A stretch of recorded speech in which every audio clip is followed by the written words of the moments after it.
الله الرحمن الرحيم. السلام عليكم ورحمة الله وبركاته، يا رب تكونوا بخير. هعمل معاكم كلاتش النهاردة ان شاء الله. اللي هو الكلاتش انا سميته كلاتش الوردة عشان شبه الوردة كده. هستخدم الخيط اللي هو الكردون 6 ملي. حاجة هعملها، هلف دايرة كده، هعمل دايرة مقاس 5 سنتي فقط، يعني هشتغل دايرة طولها بس 5 سنتي.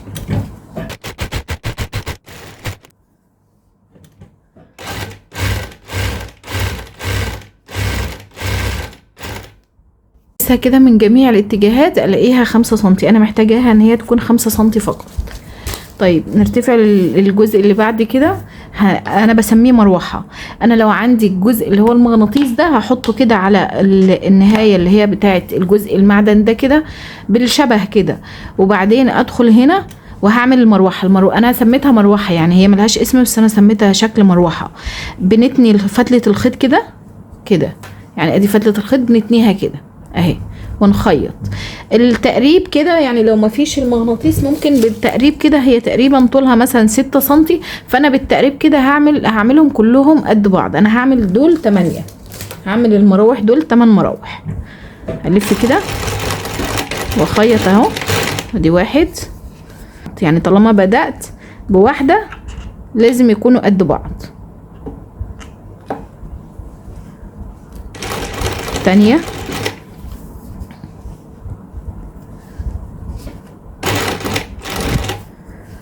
وبعدين التالتة،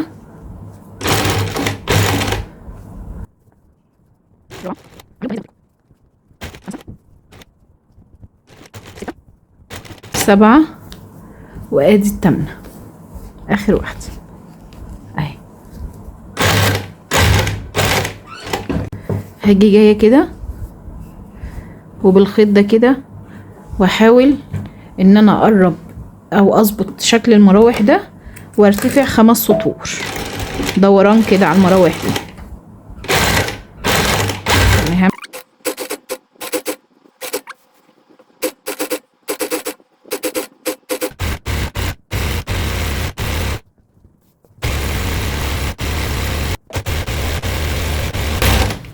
هنا هوقف عندي دي كده، هقص قصاد البداية اللي هنا كده. انا عملت 5 سطور، هقيس لكم السطور دي قد ايه عشان تعرفوا بالمقاس كده.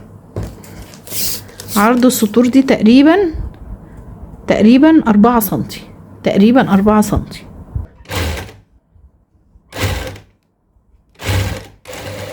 خلصت اول جزء في الكلاتش. بعد كده الطرف بتاع الكلاتش هيكون عبارة عن دواير، فانا عشان ما اعملش كل دايرة لوحدها وافضل احط كل دايرة جنب بعض واركب، هعمل كل دايرتين مع بعض. انا عشان عملته قبل كده فانا عارفة انا هعمل ايه. انا هقيس كل 120 سنتي فتلة طولها 120 سنتي، هقيسها مرتين، يعني هقيس 120 سنتي وكمان ارجع تاني اقيس فتلة، يعني نفس الفتلة كمان 120 سنتي، يعني هقيس 240 سنتي كل فتلة واجي اقصها. وبعدين ابدأ اعمل الفتلة دي دايرة.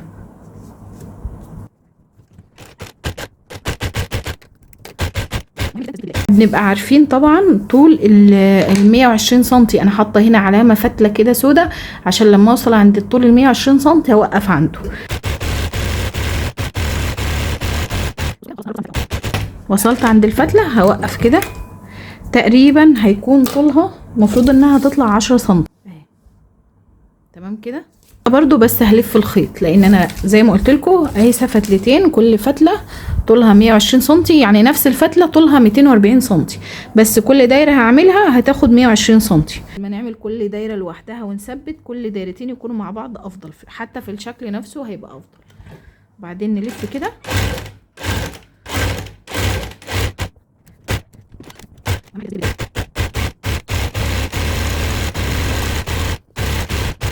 شايفين اهو. انا كده وصلت عند الفتله اللي انا معلماها، هاجي اقصها كده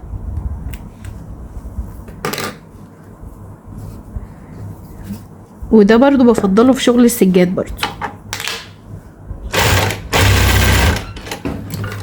يعني لما بكون بعمل سجادة فيها حلقات زي كده، بحاول ان انا اعمل كل حلقتين او كل دايرتين مع بعض كده. انا خلصت زي ما قلت لكم الخمس قطع هيكونوا الدواير دي 10. دي 1 2 3 4 وادي الخمسة.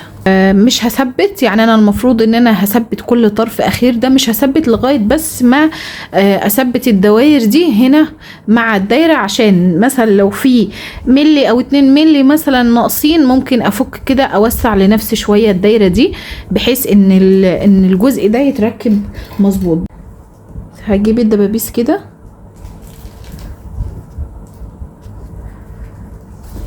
واحاول ان انا اخد كل دايرة كده مع التانية في الكوستر اثبته.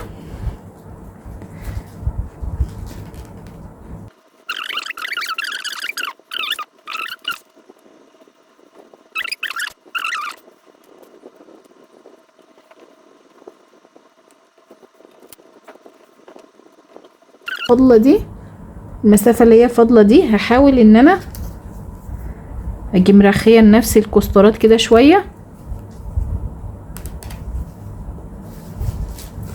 عشان تديني مساحة.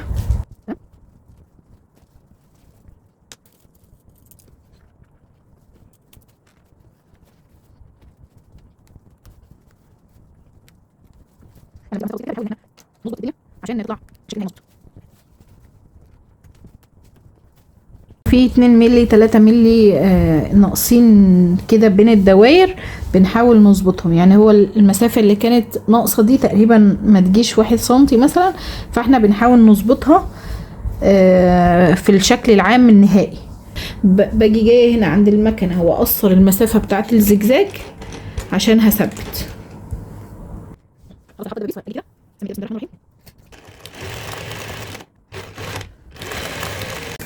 تثبيت اهم حاجة في الكوستر او في السجادة، لازم نثبت كويس ونثبت بغرزة اصغر من غرزة الخياطة عشان الشكل العام ما يبقاش مش كويس.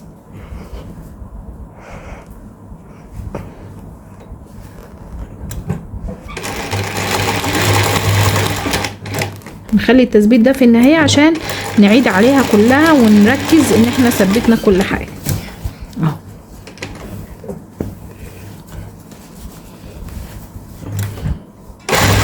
بعد ما نضفت خيوطي هجيب بقى القماش البطانة. انا بستخدم القماش اللي هو الدق اللون الاخويت ده اهو. هقص دايرة، قطر الدايرة حوالي 36 سم. انا عايزة القطعة دي 36 سنتي ليه؟ عشان انا مش عايزة الدايرة اللي هي البطانة تبقى جاية على نهاية الخيط كده او نهاية الكوستر اللي انا عاملاه ده، انا مش عايزاها توصل للنهاية. يبقى انا عملتها دي 36 سنتي، وهحاول اتني كده نص سنتي نظافة تحت المكنة، وبعدين ابدأ اركب السوستة.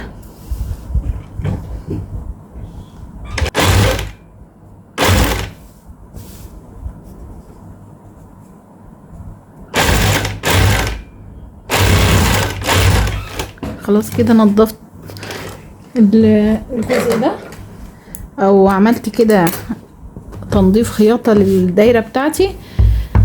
هركب على الظهر، يعني ده الوش بتاعي اللي انا كنت بخيط عليه كده وانا شغالة، بس هقلب كده واخيط من هنا. احط الكوستر ده هنا كده، احاول اظبطه في النص بالظبط، وبعدين بقى اجيب السوستة اول دايرة من هنا واول دايرة من هنا، وهركب السوستة من بداية من هنا كده لغاية هنا.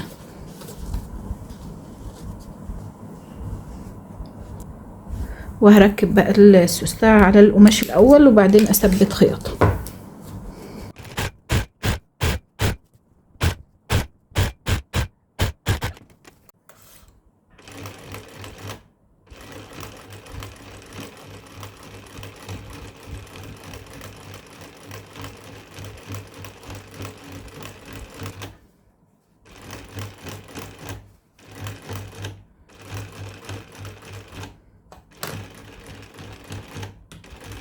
هثبت اخر جزء كده.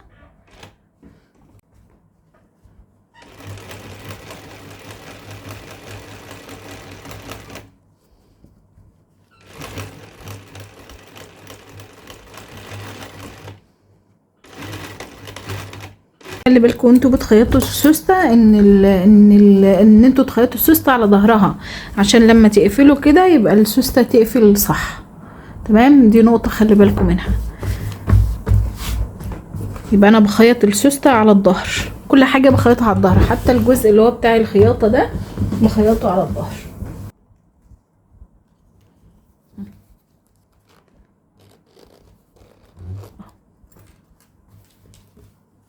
زي الفل كده.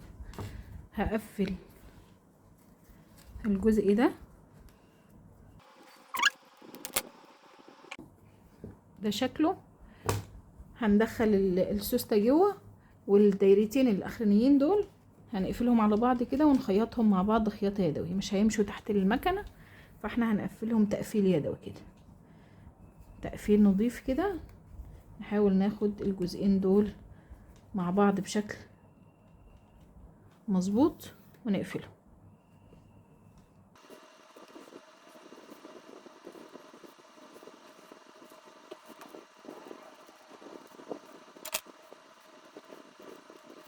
خلصت كده الخياطة، وبالنسبة لي كده الكلاتش بتاعي جاهز. طبعا لما انضف خيوطي الاول واتمم على الكلاتش بتاعي، واشوف مثلا لو في غرزة مفوتة لا قدر الله، لو في اي حاجة محتاجة ان انا اعيد عليها. يعني طبعا الفينش الاخير ده مهم جدا.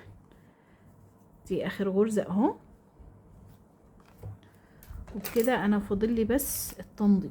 السوسته اهي داخليه اهو، ده شكله من جوه. شايفين القفل اللي احنا حطيناه اهو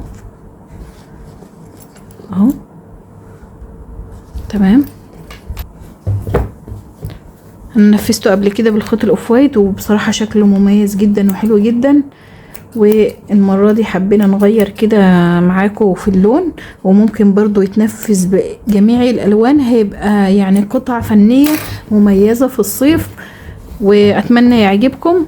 ولو عجبكم ما تنسوش تدعمونا بلايك وشير وسبسكرايب للقناه، ونستودعكم الله، والسلام عليكم ورحمه الله وبركاته.